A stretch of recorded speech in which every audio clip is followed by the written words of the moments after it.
So, good morning. We continue with our 3-minute daily dose of Torah.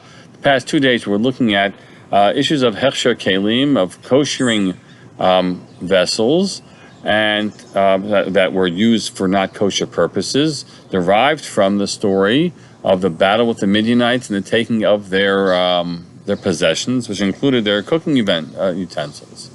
The last part of the pasuk is of note, which says, again, we talked about koshering those vessels that you would bring through fire, whether boiling water for things that became not kosher because of boiling, because of hot water uses, or firing them if they were used in roasting or baking.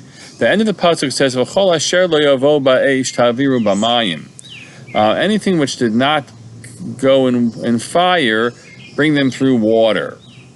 Then you go through fire, bring them through water. And so Rashi there says that means that lots of things which you would say halachically did not absorb tarfus, treif, non-kosher food.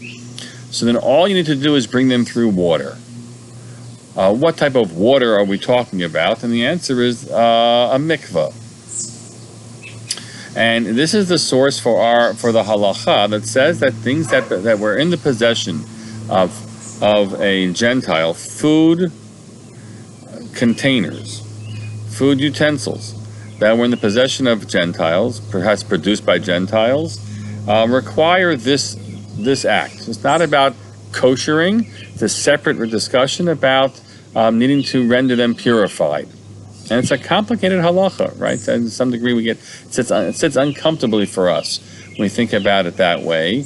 But that is a halacha on the books that we work with that tells you that, for example, if you go to the store and you purchase new pots and pans or new utensils so they haven't been used for tarfus, for that which isn't kosher, you should take them to the mikveh before you use them.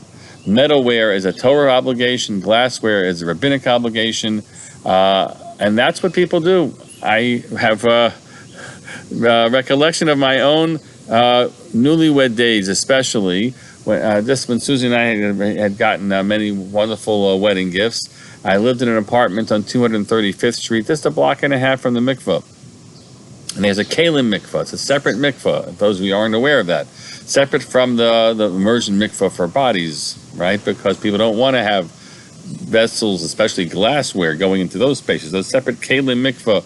And I decided I was going to bring it down from my apartment to the mikveh, but not to drive it over, but to put it in one of those, those old grocery carts. And I thought it was silly, with too much space taken up if I put it in the boxes. So I unpacked everything and I stacked it all in there. And then I schlepped it across the clankety-clank streets of Riverdale, and with many things broken by the time I got to the mikveh. It was one of my more intelligent moments in life. But that is what we do.